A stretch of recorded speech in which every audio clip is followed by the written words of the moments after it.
NEET தேர்வு ரத்து கையெழுத்து ரத்து பண்ணிடுவாங்களா உருட்டினாங்களா? இப்போ காங்கிரஸே இப்போ தெளிவாக சொல்லிடுச்சு, நீட்டு ரத்து கிடையாது, அந்தந்த மாநிலங்களுக்கு விலக்கு. 3 வருஷமாக இவங்க செய்யாமல் நமக்கு போட்ட நாமம், முதல் நாமம். அரசியல் பள்ளியில் படிக்கக்கூடிய கல்லூரி மாணவர்களுக்கு டேட்டாவுடன் இலவச கைக்கணினி, அதாவது டேப்லெட் வழங்கப்படும். லேப்டாப்பை நிப்பாட்டியாச்சு, டேப்லெட் வழங்கப்படும் சொன்னாங்க. இது வரைக்கும் கொடுத்தாங்களா? கவர்மெண்ட் ஆஸ்பத்திரியில் ஒழுங்காக டேப்லெட்டாவது கிடைக்குதா? தமிழக ஆறுகள் அனைத்தும் மாசு அடையாமல் காக்க தமிழ்நாடு ஆறுகள் பாதுகாக்கும் திட்டம் உருவாக்கப்படும். ஆற்றுல தண்ணி இருந்தால் தானே பாதுகாப்ப. மண் இருக்குல்ல, மண்ணு பாதுகாத்துக்கிறேன். மண்ணை அழுத்தாங்க இல்லை, புரிஞ்சுக்கலாம். பாதுகாப்பாக இருக்குதான் எடுத்து போயிருப்பாங்க. பாதுகாத்து வைக்கிறதுக்காக தனியாக கொண்டு போய் மண்ணை வேறு இடத்துல ஸ்டோர் பண்ணி வச்சுருக்காங்க. கரெக்டு. ஸ்டாலின் ஒரு விஷயம் சொன்னார், நான் கலைஞர் மகன், சொன்னதைத்தான் செய்வேன், செய்வதைத்தான் சொல்வேன். அதே தான் உதயநிதியும், நான் கலைஞர் பேரன், சொல்கிறதான் செய்வேன், செய்கிறதான் சொல்லுவேன். ஏன்னா நம்ம படிச்சுட்டு வந்த எதையுமே நீங்கள் செய்யவே இல்லை அப்படின்னா யாருக்கு பேரன் யாருக்கு மகன் நீங்கள் தான் விளக்கம் கொடுக்கணும். எனக்கு திருமண உதவியாக 60,000 உயர்த்தி தரப்படும். தாலிக்கு 8 கிராம் தங்கம் வழங்கப்படும். தாலி அறுக்கிறதும் நீங்கள் தான் சாராயத்தை கொடுத்து தாலிக்கு தங்க திட்டத்தை நிப்பாட்டினது இவங்க தான். பிஜேபி ஆட்சியில் வெளிநாடுக்கு தப்பிச் சென்ற குற்றவாளிகள் மீது விசாரணை. பிஜேபி ஆட்சியில் தப்பிச்சு செஞ்சாங்க, ஆனால் அவங்க எல்லாமே காங்கிரஸ் சேர்ந்த நபராக ஒரு சிலர் இருக்காங்க இல்லையா? யாராவது பிஜேபி ஆட்சியில் வெளிநாட்டுக்கு தப்பி சென்ற பிஜேபி ஆட்சி தப்பி சென்றாங்க, ஆனால் காங்கிரஸ் நபர்கள்.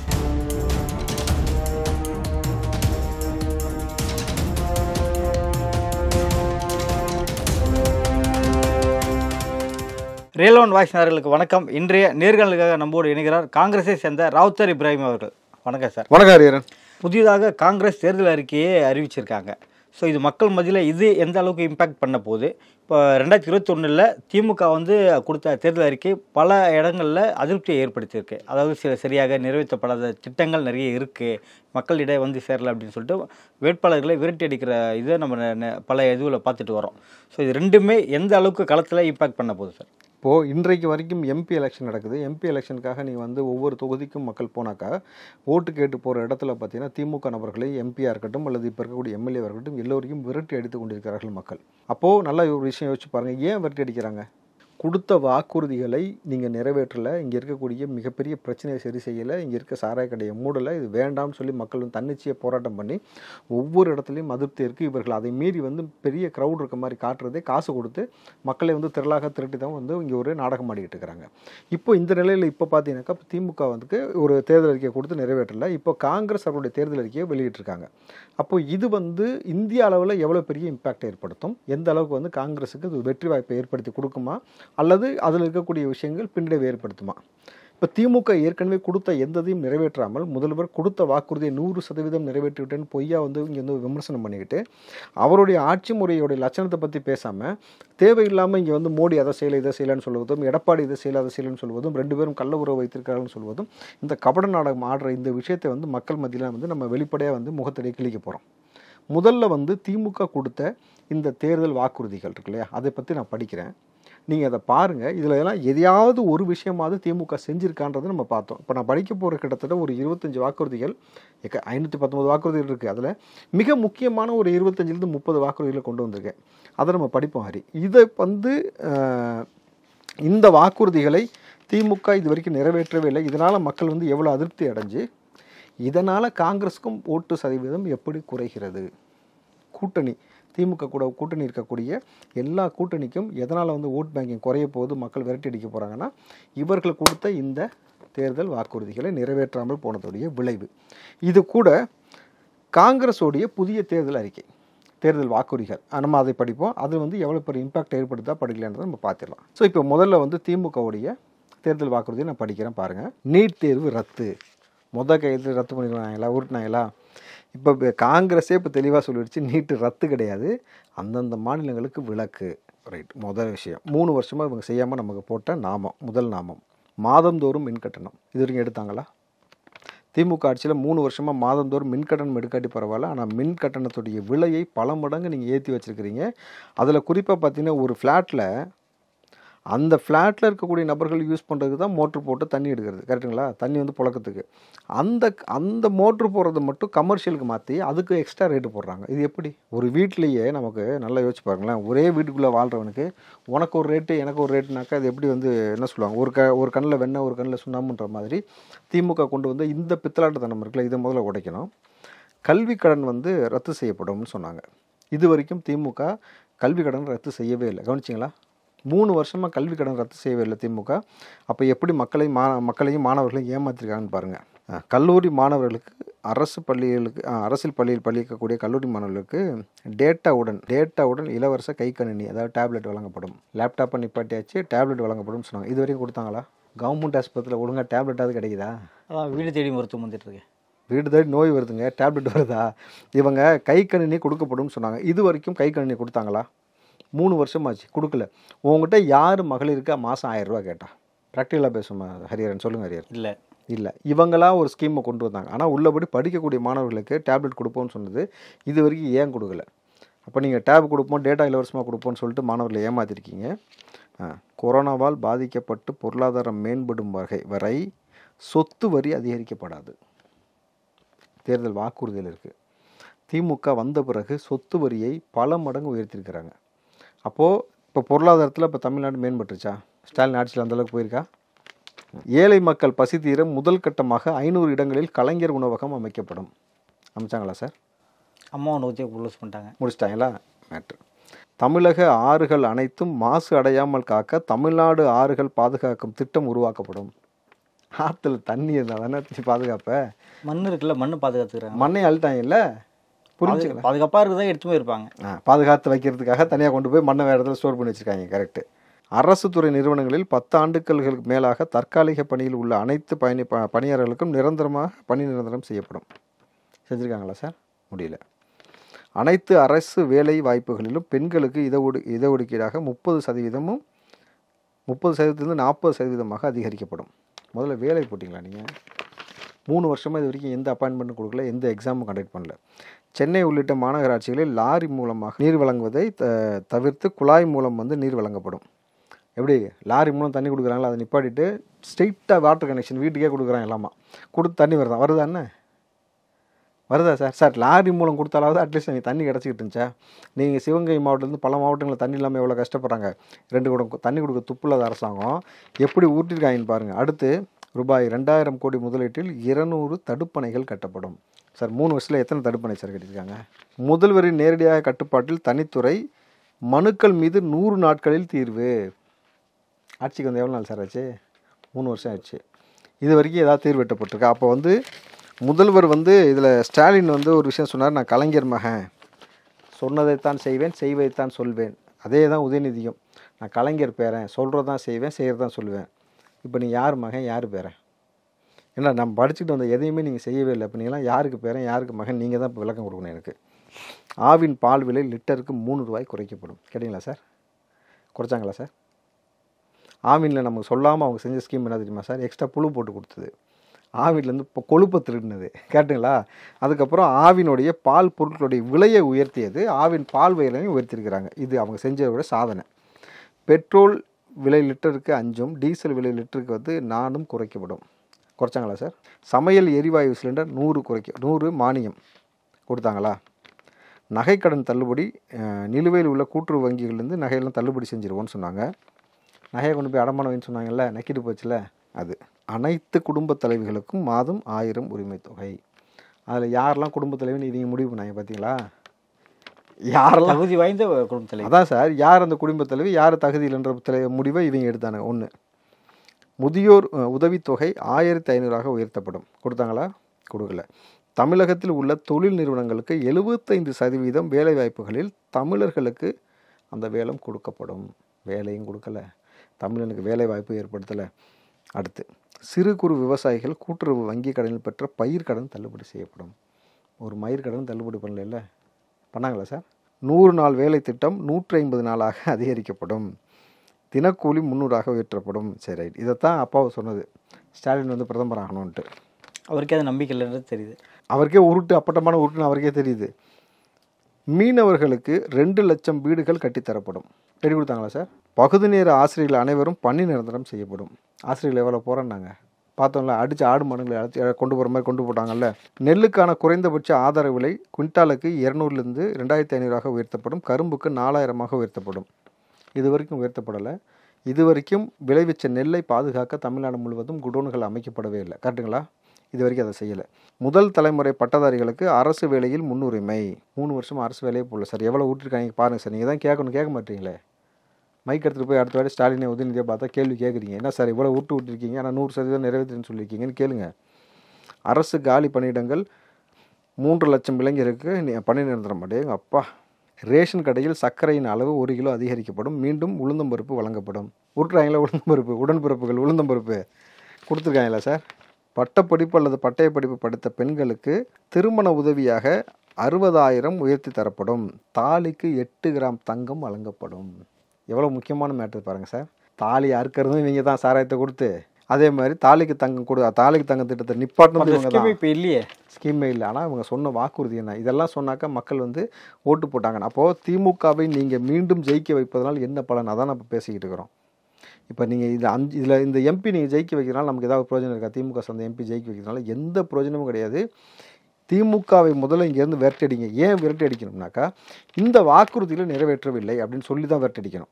அப்போ இதுதான் நாளைக்கு மத்தியில் இருக்கக்கூடிய காங்கிரஸுக்கும் புரியும். நீங்கள் உங்கள் இஷ்டத்துக்கு விட்டுட்டு போகிறீங்க, அது எங்கே வரைக்கும் எங்களுக்கு இம்பாக்ட் ஏற்படுத்துது. அப்போ சொன்னால் செய்ய முடியாட்டி அந்த மாதிரி கட்சி எங்களோட கூட்டணிக்கு வராதீங்கள்னு சொல்லி ஒரு முன்னெடுக்க வைக்கணும். அதுக்கு தான் நம்ம இதை பேசிக்கிட்டு இருக்கிறோம். இப்போ காங்கிரஸோட இந்த தேர்தல் அறிக்கை இப்போ களத்தில் எந்த அளவுக்கு இம்பாக்ட் பண்ணுமா? களத்தில் ரொம்ப பெரிய இம்பாக்ட் ஏற்படுத்தும். ஏன்னா அவங்க கொண்டு வந்திருக்க ஸ்கீமில் ரொம்ப முக்கியமாக நிறைய ஸ்கீம்ஸ் இருக்குது. ஏழை குடும்பங்களுக்கு அடையாளம் காணப்பட்டு 1 லட்சம் ரூபாய் நிதி உதவி ஆண்டுக்கு வழங்கப்படும் அப்படின்னு சொல்லியிருக்காங்க. இது எப்படி சாத்தியமா சார்? இப்போது எக்கச்சக்கமாக சொல்லியிருக்காங்க. அதெல்லாம் உங்கள் கண்ணுக்கு தெரியாமல் எடுத்துனா தான் தெரிஞ்சா? 1000 ரூபாய்க்கே ஓட்டு போட்டாங்க, 1 லட்சம் போட மாட்டாங்களா? சரி அப்படி. ஆனால் எல்லா மகளிருக்குன்னு சொல்லிட்டு இவங்க எல்லா மகளிரும் கொடுக்கல இல்லை. காங்கிரஸ் அந்த மாதிரி எல்லாத்துக்கும் சொல்லியிருக்கா? இன்னும் என்ன வரையறைக்குள்ளே கொண்டு வர போகிறாங்கன்னே ஒரு விஷயம் நமக்கு தெரியவே இல்லை.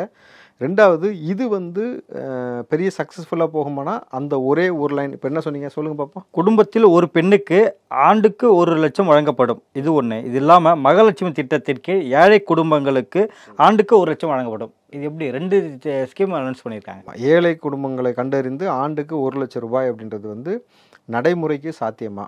அது முதல் கேள்வி எல்லாருக்கும் இருக்குது. இவங்க என்ன மாதிரியான அதை கொண்டு வர போகிறாங்க அப்படின்னு ஒரு கேள்வி இருக்கப்போ அதை என்ன சொல்கிறாங்கனாக்கா, முதல்ல வந்து இந்த சாதி வாரிய கணக்கெடுப்பு. இந்த சாதி வாரி கணக்கெடுப்பு எடுக்கிறது உள்ளபடி நம்ம வரவேற்கக்கூடிய விஷயம்.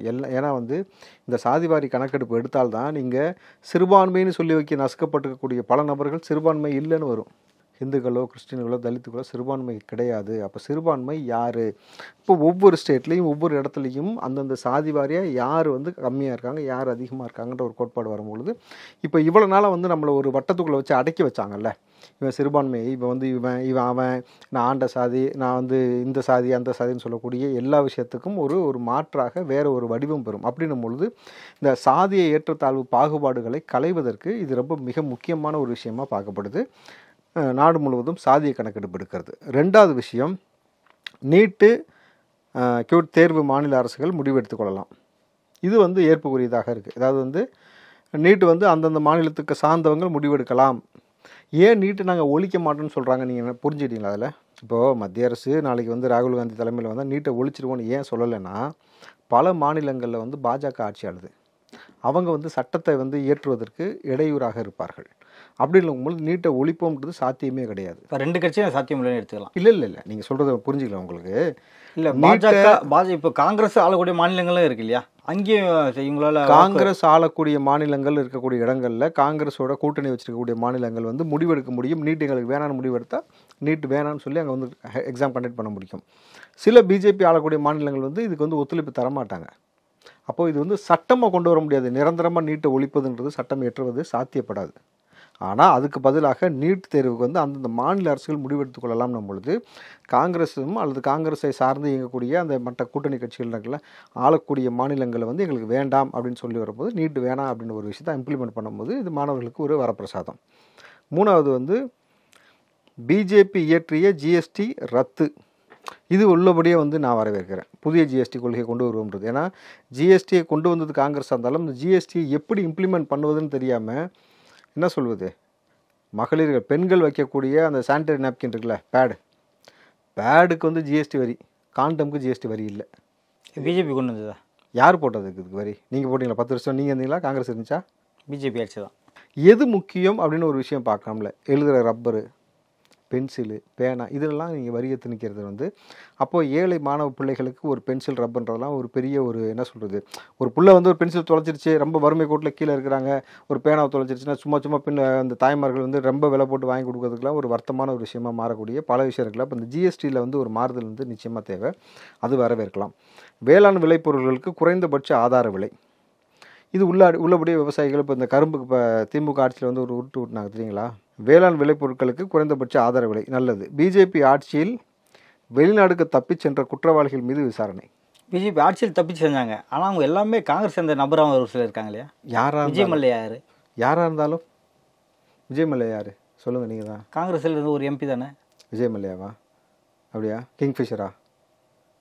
அவர் ராஜ்யசபா எம்பி கொடுத்தது காங்கிரஸ் ஆட்சியில் தானே. அதான் சார், இப்போது அவங்க என்ன சொல்லியிருக்காங்க, பிஜேபி ஆட்சியில் வெளிநாட்டுக்கு தப்பி சென்ற பிஜேபி ஆட்சி தப்பி சென்றாங்க, ஆனால் காங்கிரஸ் நபர்கள் எல்லாருமே தானே வழக்கு விசாரிப்புன்னு சொல்கிறாங்க. காங்கிரஸ் மீது பிஜேபி மீது சொல்லலையே. பிஜேபி ஆட்சியில் வந்து பணத்தை கொள்ளடிச்சு தப்பிச்சு போனவங்க மீது வழக்கு விசாரணை.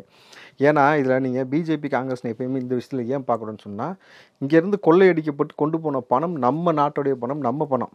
இந்த பணம் வந்து ஒவ்வொரு ஏழை வீட்டுக்கும் சென்று சேர வேண்டிய பணத்தை ஒருத்தன் கொள்ளடிச்சிட்டு நான் வெளிநாட்டில் போய் சுதந்திரமாக ஜாலியாக சுற்றுறானாக்கா, ஏற்கனவே இந்திய பொருளாதாரம் வீழ்ந்து கொண்டிருக்கக்கூடிய நிலைமையில் இது எப்படி ஏற்பு? இது இந்த மாதிரியான குற்ற நடவடிக்கைக்கு ஈடுபடுறவங்க மீது வந்து நடவடிக்கை அவசியம்.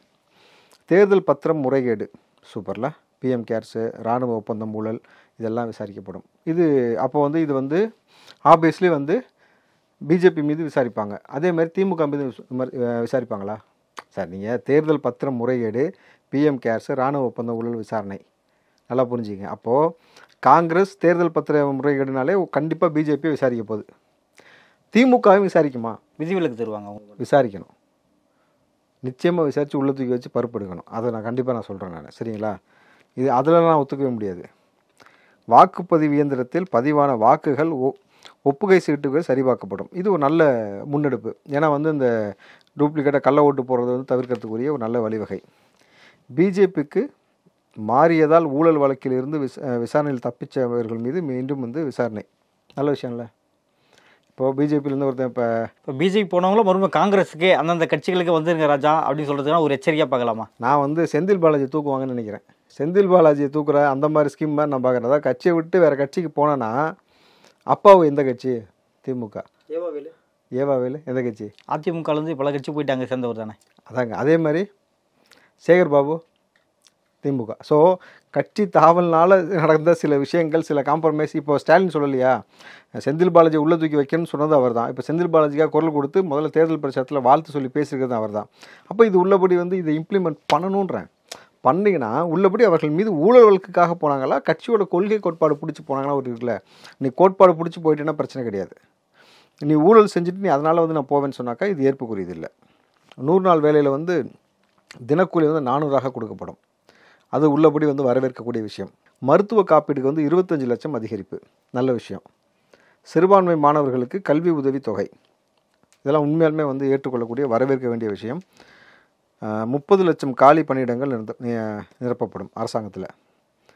+2 ஃபஸ்ட் ஸ்டாண்டர்ட் டு +2 படிக்கக்கூடிய மாணவர்களுக்கு இலவசமாக கல்வி கொடுக்கப்படும். இது உள்ளபடி வந்து எல்லா மாநிலத்திலும் இம்ப்ளிமெண்ட் பண்ண வேண்டிய ஒரு முக்கியமான ஒரு விஷயமாக பார்க்குறது. மார்ச், இது ரொம்ப ரொம்ப முக்கியமான விஷயங்க. மார்ச் 2024 வரை பெறப்பட்ட அனைத்து கல்வி கடன்களும் தள்ளுபடி செய்யப்படும். கரெக்டுங்களா? அதுக்கு முன்னாடி நம்ம திமுக என்ன சொல்லிச்சுன்றதையும் பார்க்கணும். திமுக அதே மாதிரி கல்வி கடன் தள்ளுபடி செய்வேன்னு சொன்னாங்க. இவங்களோட எலெக்ஷன் மேனிஃபெஸ்டோவில் 3 வருஷம் வந்துச்சுல, இது வரைக்கும் செய்யவே இல்லை ஆட்சியில். நம்ம அதோடைய இதையும் நம்ம பேசுவோம் அடுத்து. மாணவர்கள் சாதிய பாகுபாடு உள்ளிட்ட பிரச்சனைகளை தீர்க்க வந்து ரோஹித் வெமுல்வா சட்டம் அமுல்படுத்தப்படும். இந்த சாதிய ரீதியான பாகுபாடுகளை களையக்கூடிய இந்த சட்டத்தை இயற்றப்படும் சொன்னாக்கா, இங்கே வேங்கை வேரில் மலம் கலக்கப்பட்டு இது வரைக்கும் எந்த தீர்வு எட்டப்படாத திமுக அரசையும் சேர்த்து கண்டிப்பாங்களா? உயர்கல்வி செல்லும் மாணவர்களுக்கு 7.5 லட்சம் வரை கடன் வழங்கப்படும். நல்ல விஷயம் படிக்கிறதுக்கு. இது ரொம்ப முக்கியமான விஷயங்க. சீனியர் சிட்டிசன்ஸ் எல்லாத்துக்கும். ரயில் பயணங்களில் முதியோர்களுக்கு கட்டணச் சலுகை மீண்டும் வழங்கப்படும். ஏன்னா அந்த கட்டணச் சலுகை இப்போ இல்லை, கேன்சல் பண்ணிட்டாங்க. இது வந்து நல்லபடியாக ஏற்க வேண்டிய ஒரு விஷயம்.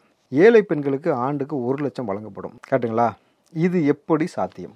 அது ஒன்று தான் வந்து இப்போ காங்கிரஸ் சொன்னதுலேயே வந்து ஒரு முரணாக இருக்கக்கூடிய ஒரு விஷயமாக பார்க்கப்படுது. முதல்ல அவங்க சொன்ன முதலே என்னக்கா, நாடு முழுவதும் சாதிய கணக்கெடுப்பு. ரெண்டாவது, இந்த இடஒதுக்கீடு கொடுக்க போகிறதுக்கான விஷயம் முன்னெடுக்கிறாங்க. அப்போ இந்த இடஒதுக்கீடு சாதிய இதெல்லாம் கணக்கெடுத்து அதில் யார் ரொம்ப வந்து பொருளாதார ரீதியாக பின்தங்கியிருக்காங்களோ அவங்களுக்கு வந்து கொடுக்கக்கூடிய ஸ்கீமாக இருக்கலாம். அப்போ எத்தனை லட்சம் பேருக்கு இது சாத்தியம்? இந்த பணத்தை எங்கேருந்து கொடுப்பாங்க? அதானி வந்து உலகத்தில் 2வது பெரிய கோடீஸ்வரர் இருக்கிற அவர்கிட்ட பணத்தை வாங்கி கொடுப்பாங்களா? இல்லை இது எப்படி கொண்டு போக போகிறாங்கன்றது ஒரு கேள்வி இருக்குது. இது வந்து சாத்தியமா அப்படின்னு பார்த்தீங்கன்னா அது பெரிய கேள்விக்குறி.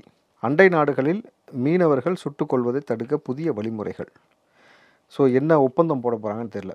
ஒருவேளை புதிதாக ஏதாவது ஒப்பந்தம் போட்டுட்டு கடல் மார்க்கமாக நீங்கள் இந்த எல்லையை தாண்டுபவர்களை சுடுவதற்கு அனுமதி கிடையாது அப்படின்ற ஒரு ஒப்பந்தம் கையெழுத்திட்டாங்கன்னா உள்ளபடி அது வரவேற்கக்கூடிய ஒரு திட்டம். ஒரே நாடு ஒரே தேர்தல் நடைமுறை ரத்து. இது வந்து ஏற்றுக்கொள்ள வேண்டிய ஒரு விஷயம். ஏன்னா அது ஒரே நாடு ஒரே தேர்தல்ன்றது அது வந்து பெரிய ஒரு ஜனநாயக முரண்பாடு இருந்துக்கிட்டே இருக்கக்கூடிய விஷயமாக பார்க்கப்படுது. அங்கன்வாடி ஊழியர்களுடைய எண்ணிக்கை இரட்டிப்பாக்கப்படும். நல்ல விஷயம். மனித கழிவுகளை மனிதரே அள்ளும் நடைமுறை ஒழிக்கப்படும். ரொம்ப ரொம்ப முக்கியமான விஷயம். இத்தனை ஆண்டுக்கு பிறகு இந்த விஷயத்தை முன்னெடுத்திருக்கிறதுக்கு உள்ளபடி வாழ்த்து. எம்எல்ஏ எம்பி கட்சி தாவினால் உடனடியாக பதவி இழக்கும் வகையில் சட்ட திருத்தம் கொண்டு வரப்படும். இதுதாங்க ரொம்ப முக்கியமான விஷயம். இதை செஞ்சிட்டாங்கன்னா இது உள்ளபடியே வந்து பார்த்திங்கன்னா ஒரு நல்ல ஒரு வழிவகை பழக்கும். ஆனால் இப்போ இயல்பாக எனக்கு இருக்கக்கூடிய கேள்வி என்ன ஹரி, காங்கிரஸ் இவ்வளோ பெரிய வாக்குறுதி கொடுத்துருக்கு, திமுக இதுக்கு ஒரு இப்போ சமீபமாக இது சம்மந்தப்பட்ட ஒரு வாக்குறுதி கொடுச்சுல ஒரு உருட்டு, அதுக்கும் இதுக்கு இருக்கக்கூடிய முரண் எதுன்னு பார்க்குறீங்க? அதுதான் கேட்குறேன். சொல்லுங்கள் பார்ப்போம்.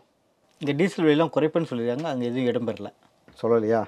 பெட்ரோல் டீசல் விலை குறைப்போம்னு சொல்லி நீட்டு முற்றிலும் விலக்குன்னு இருக்காங்க. இதுங்க சொல்லலை. விருப்பப்பட்ட அந்த மாநிலங்கள் எடுத்துக்கொள்ளலாம். ஸோ அதுதான் காங்கிரஸ் சொல்லக்கூடிய ப்ராக்டிக்கலாக செயல்படுத்தக்கூடிய ஒரு விஷயம். ப்ராக்டிக்கலாக அது சாத்தியப்படும்.